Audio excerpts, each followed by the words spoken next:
I'm sure all of us have friends or family members who are affected by cancer. But do you know that certain cancers can be prevented?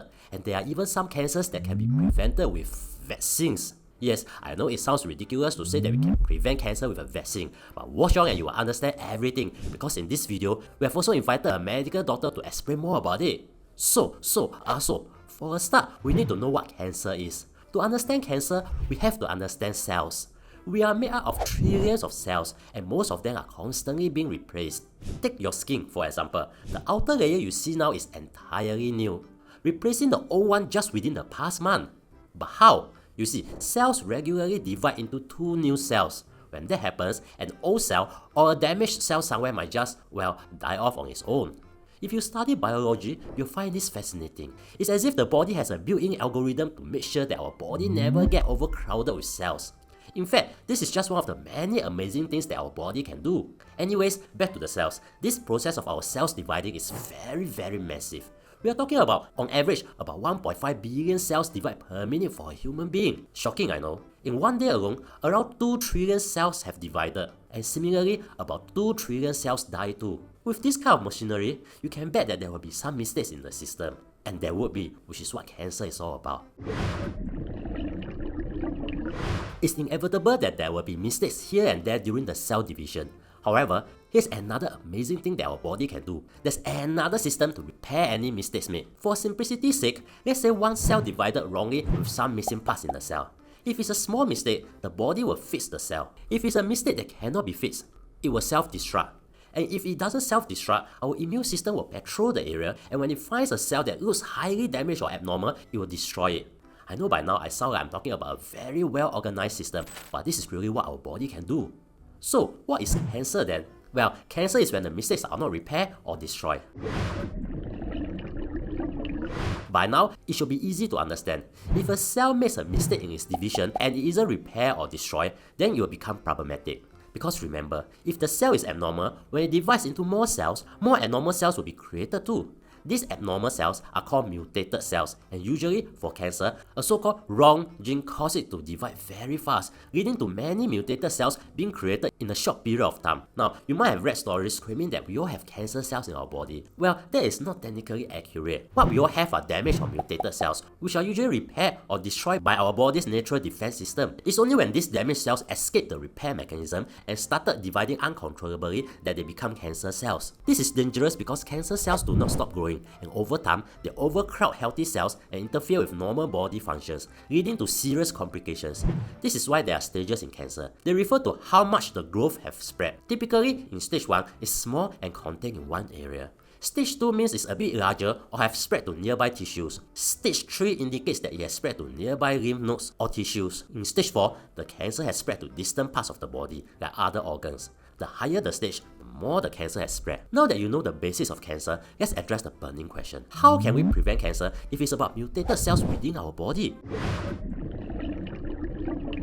With this newfound knowledge of cancer, I bet you think that cancer is completely unavoidable. Well, not so. You see, sometimes cells divide wrongly because they are, to put it simply, affected by something else. Sometimes, when we make a mistake at work, it could be due to a distraction by someone or something, right? It's kind of similar. Sometimes, cells multiply wrongly due to carcinogen. The best example of a carcinogen is tobacco. Our lung cells without tobacco smoke can multiply well without much mistake. But with repeated exposure to tobacco, sometimes the cell multiply wrongly and that can cause cancer cells. This is why smokers are 15 to 20 times more likely to develop lung cancer than non-smokers. Therefore, by now, you should already know one way to prevent cancer. Avoid carcinogen. This could be a video by itself, but what you need to know is that this is why people say that cancer can be a disease caused by the environment. Now, if you also notice, I mentioned earlier that the immune system will kill abnormal cells. Yes, this means if you have a strong immune system, you can reduce the chances of cancer since these abnormal cells are killed before they can develop into cancer. However, the best way is always this. Detect it early and treat it early. Now that you know cancer starts from one mutated cell that grows rapidly, it's easier to stop its growth when it's still small and localized to just one area. This is why you should always go for health screenings, since they might be able to detect any abnormal growth early. This is especially true in Singapore, since many of our screenings are tailored for different age groups. In fact, you should also go for healthier SG if you can, since the doctor can advise you further. Now, there's more I can talk about the prevention of cancer, but that will be a 10-hour video. So, if you want to know more, you can read the resources I have put in the YouTube version of this video. But going back to the introduction, I spoke about how vaccines can prevent cancer. How? I'm not sure about you, but if you have been to any clinics, I'm sure you have seen posters about the HPV vaccine, which is highly recommended for females aged 9 to 26 years old. If you're like me, you think that it's a vaccine against a virus, and you are right. But it is also to prevent cancer. You see, remember how I said that there are things that can cause our cells to mutate? Well, you can say that one of these things is HPV, the human papillomavirus virus, which can cause cervical cancer. I know it's getting more confusing, so let me get a real doctor to talk to you instead. This is Dr. Lynette Nor, medical oncologist at Curo Oncology. Oncology is basically the branch of medicine that focuses on the study and treatment of cancer. Hello, Dr. Nor. Hello, Blue Cat. So, Dr. Nor, how is it that a virus can cause cervical cancer? When scientists studied cervical cancers, they found that 99% of cervical cancers are associated with a virus called human papillomavirus. This is called HPV virus. There are more than 100 types of HPV virus, and not everyone will cause cancer. Only about 40 HPV viruses will cause cancer. So this virus has been found to be sexually transmitted and is often found in the genital, the anus, and the mouth, and in the throat. And when a person actually catches this virus, it doesn't mean that she will develop cancer.